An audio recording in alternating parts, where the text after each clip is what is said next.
Salut l'équipe, donc voilà une nouvelle vidéo. Donc ce type de vidéo là, ça sera consacré aux analyses graphiques.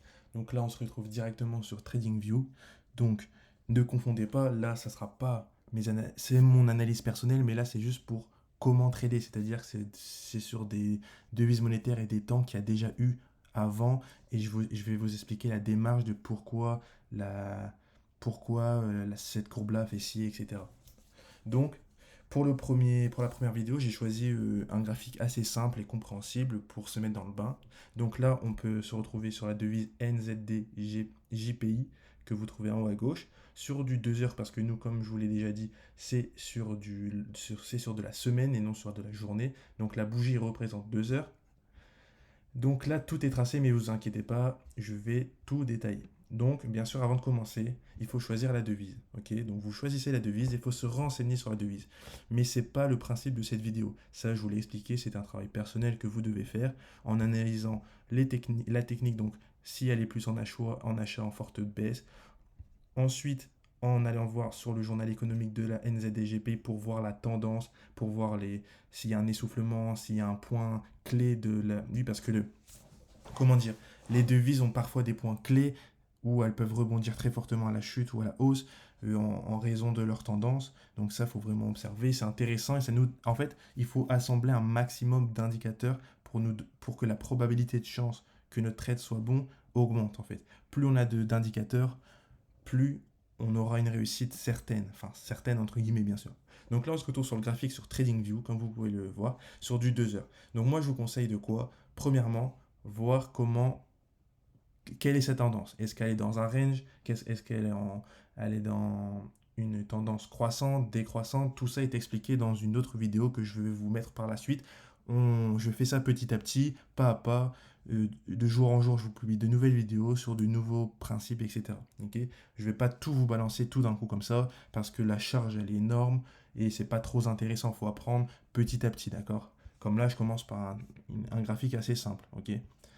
Donc là, je vais vous dire de déterminer la tendance. Donc là, on a regardé l'indicateur. Là, ah oui, on va partir du principe que cette ligne horizontale bleue, bah, je vais la mettre beaucoup plus gros. Je vais la mettre comme ça et je vais la mettre dans cette couleur rouge. Ok. Ça veut dire qu'à gauche, on connaît le graphique, d'accord? On sait ce qui s'est passé, c'est les antécédents. Mais nous, on part du principe qu'à droite, il s'est encore rien passé, d'accord? C'est juste pour vous expliquer comment ça se passe. Là, on parle qu'à l'instant T, je vous parle, on est au trait rouge. On ne sait pas ce qui va se passer dans le futur. On veut savoir ce qui se prédit, ok? Donc, je vais vous dire de déterminer la tendance. Donc, nous, on connaît que cette partie-là, ok? Du trait rouge là au trait vert là, ok? Enfin, jusqu'à avant. Donc, déterminer la tendance. Pour déterminer la tendance, c'est très simple. Il faut d'abord, déjà visuellement, sans tous les supports et tout, etc., on peut voir qu'elle est haussière, d'accord? Là, on peut... Ah, merde. Là, on peut voir, voilà.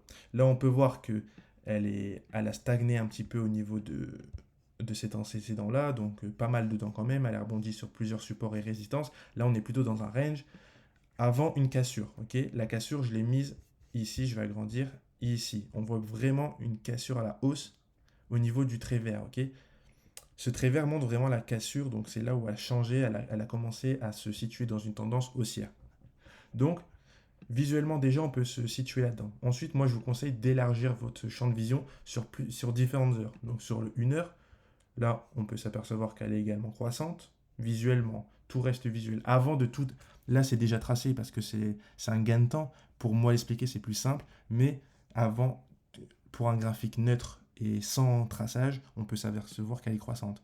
Sur du 3 heures, donc là, on peut vraiment s'apercevoir qu'elle est croissante, ok? Du trait rouge au trait vert et du 4 heures également. Ça sera exactement la même chose. Je vous conseille de faire ça parce que des fois, sur du 2 heures, elle peut être croissante si c'est une faible croissance, et sur du 3 heures, elle peut être décroissante. Donc ça peut porter préjudice et ça peut faire une fausse indication, on va dire. Donc après avoir fait ça, on va tracer les points maximum et les points minimum. Qu'est-ce que c'est? Donc tout ça, c'est expliqué dans une autre vidéo, donc je vous conseille d'aller la voir. Brièvement, faut mettre des ellipses sur les points les plus hauts de la courbe. C'est-à-dire, j'en ai tracé une ici, on voit bien que c'est le plus haut de la courbe, après ça redescend. On remonte ici, point le plus haut, deuxième point le plus haut, troisième point le plus haut. On s'arrête ici parce que nous, on travaille qu'à droite, qu'à gauche, pardon. Ici, on ne sait pas ce qui se passe. C'est la théorie, c'est pas de la pratique. Donc, enfin, c'est de la pratique, mais bon, vous m'avez compris. Donc ensuite, on va tracer la même chose, mais sur le bas, les points minimales, les points les plus bas du graphique. Donc on en a un là. Ici, j'ai mis une ellipse, c'est parce que c'est le niveau de la cassure. C'est là où il y a eu la cassure de la courbe. Vraiment, on a pu déterminer qu'on a changé de tendance. Okay, donc on ne s'en occupe pas. C'est juste un point indicatif. Donc là, on peut s'apercevoir que, hop, j'augmente le graphique, qu'ici, il y a un point minimum, deuxième point minimum, troisième point minimum, voilà. Donc on peut ensuite, on fait quoi? On va dans les outils ici en haut à gauche, on choisit la droite de tendance et on trace les lignes de tendance. Qu'est-ce que c'est? C'est pour déterminer la tendance, d'où son nom. Donc on va relier les points les plus hauts, ok? Donc là, elle est un peu haute, donc je vais le descendre, voilà, approximativement, d'accord? Donc là, on peut s'apercevoir qu'elle vient toucher une fois là. Ici, elle vient pas toucher la résistance. Donc ça, on appelle ça une résistance. La résistance, c'est là où la courbe va rebondir. C'est le plafond, on va dire. On va appeler ça un plafond, c'est une résistance. Et le support, c'est le parquet, si vous voulez appeler ça. C'est le parquet, c'est là où on va rebondir vers le bas, ok? Enfin, vers le haut plutôt. Donc, ici, on voit qu'elle ne va pas toucher réellement. Elle est presque en train de toucher le support, mais il y a un autre support qu'on tracera par la suite, d'accord? Donc, on a tracé la résistance et le support. Donc, on se rend compte là, maintenant, on peut dire qu'elle est dans une tendance haussière. Donc, il faut vraiment prendre son temps pour déterminer la tendance. Ensuite, qu'est-ce qu'on fait? On va chercher d'autres supports et d'autres résistances, d'accord? Donc là, j'en ai tracé quelques-unes. Donc, par exemple, là, j'en ai tracé une là, qui rebondit une fois, deux fois là, et qui vient rebondir une fois là, d'accord? C'est vraiment là, ça je vais le mettre dans une autre couleur parce que c'est pas le support, c'est pour moi déterminer autre chose. Je vais vous le montrer par la suite. Là, c'est une fois là, une fois là. Ah, c'est l'inverse, excusez-moi, décidément, voilà. Donc ça c'est bien le support, ça c'est bien le support, mais c'est là que je parlais. Voilà. Donc on voit bien qu'elle vient toucher une fois ici, une fois là, donc deux fois et trois fois, et là elle casse encore une fois. Donc c'est pour ça que je vous dis, il faut bien déterminer les supports et résistances. Et il faut tenir compte qu'un support peut devenir résistance et l'inverse. Comme là on peut voir ici sur le graphique, pour cette partie de cette courbe-là, c'est une résistance, mais elle devient un support pour la tendance haussière. Donc ça montre également la tendance, okay, la forme de tendance. Donc là, on peut s'apercevoir que elle rebondit sur le support, sur le double support, sur le triple, sur la résistance, sur le support ici également en bleu, le support de tendance. Donc, c'est un titre indicatif à l'achat, ok? Là, on peut s'apercevoir aussi, bon, on n'est pas vrai, nous on veut plus étudier là, mais c'est juste pour vous montrer, d'accord? Ici, c'est pour se former, c'est vraiment analyser tout le graphique. Là, on peut s'apercevoir d'un double bottom, c'est-à-dire qu'on se trouve, euh, regardez la forme, clac, clac, clac, clac, ok? Ça fait un... Bon, ça on peut l'oublier, cette partie on peut l'oublier, mais c'est juste là, vraiment, je sais pas si vous le voyez bien. En violet, ça forme un double bottom. Double bottom, ça veut dire que c'est un sorte de W. Elle vient toucher une fois le support, une seconde fois le support qu'on a déterminé, et elle rebondit à la hausse. Parce qu'un double bottom, la probabilité de chance, c'est une figure Charisse, on appelle ça. C'est des figures à apprendre, je vous enverrai les différents types et je ferai une vidéo plus spécifique là-dessus. Mais on s'aperçoit d'un double bottom, donc elle vient rebondir et la probabilité de chance qu'elle hausse, qu'elle part en hausse est très importante, donc il faut la prendre à l'achat. Donc nous, on se trouve dans la situation là, ok? On revient là. Nous, on est là, on se dit, imaginons on est lundi matin, on est là, on se dit, bon, qu'est-ce qu'on fait? Très important, le prix d'entrée. D'accord? Là, on doit acheter. On ne va pas acheter en plein milieu d'une tendance comme ça, sans rebond ni rien. Ok, on est entre les deux rebonds. On ne peut pas prédire qu'elle va rebondir ici. Ok, c'est impossible. Et on voit là qu'elle casse vers le bas, jusqu'au support. Tout le temps, attendre un rebond au niveau d'une résistance ou d'un support selon la tendance. Là, il faut prendre son mal en patience, tout le temps être patient, parce que ça va jouer sur la psychologie également. Élément très important à prendre en compte. Donc là, il faut attendre le prix d'entrée. Le prix d'entrée sera tout le temps au niveau des supports. Tout le temps, tout le temps, tout le temps. Ne jamais prendre un trade au-delà ou avant. Ok? Ça minimise le risque, en fait. Parce que, imaginons qu'on est là. On est une personne débutante, on vient acheter là parce qu'on est impatient ou qu'on est optimiste ou je ne sais pas. Donc, on vient se placer là. Imaginez le risque qu'on prend. Ça veut dire que le SL, on vient le mettre. Hop, le SL, on vient le mettre ici. D'accord? Le SL, si jamais la courbe casse ou qu'elle fait une contre-tendance, etc., on ne sait jamais ce qui peut se passer. Elle vient ici. Bah, le SL est énorme par rapport au TP, par rapport aux objectifs de gain. Le gain doit toujours être supérieur. Ok? Un SL, on doit le passer à 30, 40, 50, 60 pips, mais on ne peut pas le passer à 200 pips. Et même, ça serait pas avantageux d'avoir, ça, c'est pas avantageux d'avoir 50% de gain, 50% de perte. Il n'y a rien d'avantageux là-dedans. D'accord? Il faut toujours que les gains soient supérieurs aux pertes, voire 70%, 80% de gains. Ok? Donc, il faut rentrer au meilleur moment pour éviter toute perte possible. Parce qu'imaginons, on se place ici, le rectangle violet permet, moi, c'est mon entrée de prix, d'accord? C'est là, c'est mon prix d'entrée, c'est là où je souhaiterais vraiment m'installer, d'accord? C'est à titre indicatif, tout est visuel aussi. C'est important d'avoir des repères visuels, comme vous, si ça vous plaît. Moi, j'ai celui-là, vous pouvez en prendre un autre. Comme ça dépend des personnes et des personnalités, bien sûr. Donc là, je vais attendre ici. Si jamais j'ai mal analysé, j'ai pas pris en compte un autre indicateur ou qu'il y a une cassure qu'on ne pouvait pas prévoir parce qu'on ne peut pas toujours tout prévoir. Nous, on est sur la prédiction.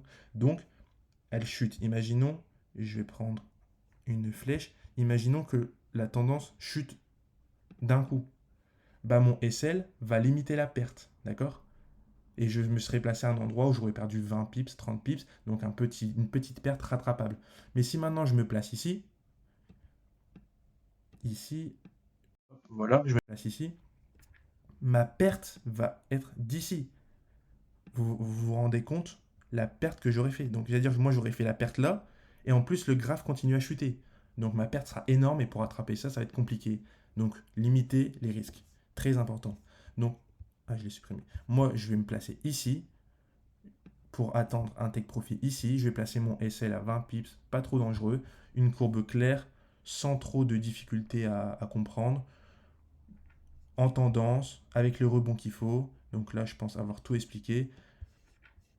Il n'y a pas de difficulté à comprendre cette manière de trader. Enfin, je ne sais pas si vous voulez, si mes explications, je pense avoir été claires. Vous voyez là, il y a un rebond également. Donc là, si je me serais passé à l'achat en suivant toutes les indications comme je vous ai expliqué précédemment, en recherchant tous les supports et tout ça, et tout ce que je viens de vous expliquer précédemment, bah, vous avez juste à vous placer à l'achat le jour J ou à l'heure J et attendre. Et voilà. Facilement. Vous voyez, j'ai fait quoi? 15 minutes d'analyse, bien détaillée. Bon, après, il y a une recherche avec l'actualité, etc. Et à la fin, je vous conseille d'aller voir,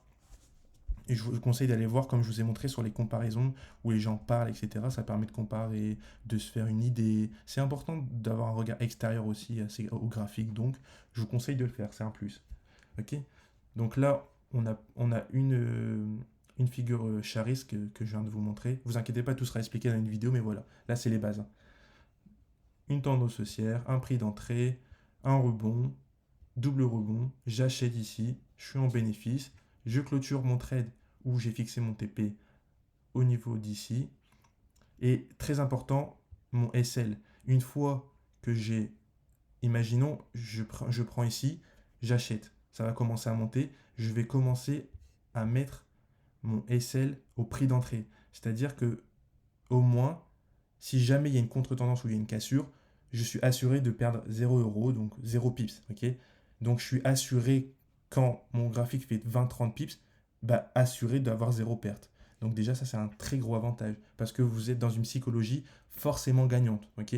Quand vous avez placé votre SL, c'est pour ça que le prix d'entrée est très important parce que si vous vous placez bien, vous attendez 20 pips, 30 pips, donc sur du 2 heures, c'est énorme.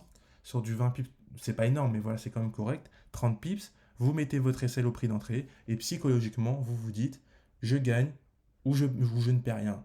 Donc, la psychologie fait que vous allez encore être plus optimiste et plus avancé et plus apprendre. Que là, vous allez vous dire, ouais, j'ai fait un bon graphique, j'ai fait ça, mais pour une erreur bête d'entrée de prix d'entrée, bah vous allez perdre, ou il faut avoir un mental plutôt bon pour assumer cette perte et le rebond et attendre qu'elle remonte, hein. Donc voilà, et surtout, une autre indication, cherchez le maximum de supports, d'accord?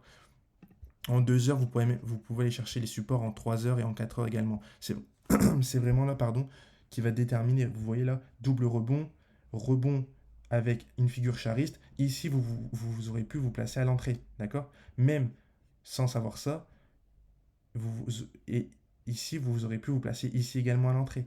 Parce qu'on peut voir la figure qui nous indique la tendance également. Donc il y a beaucoup d'indicateurs, d'accord? Vous voyez que sans les tracer, on se dit, bon, comment on peut faire pour déterminer ça? Mais quand on a tracé, on voit des rebonds, on voit des supports, on voit des figures, on voit des prix d'entrée, et c'est là qu'on commence à se former et à comprendre le principe du trading, d'accord? Donc, sur cette vidéo, j'espère que ça vous aura plu, j'espère avoir des retours positifs ou négatifs, n'hésitez pas à poser des questions supplémentaires si vous ne comprenez pas. Si vous avez besoin que je détaille sur un aspect plus abstrait pour vous ou plus compliqué, je prendrai plus de temps la prochaine fois, ou si ça va, bah, faites des retours positifs, ça fera toujours plaisir. Donc, j'espère que ça vous aura plu. Et j'espère que votre aide se passe bien et on se voit à la prochaine. Allez, à plus.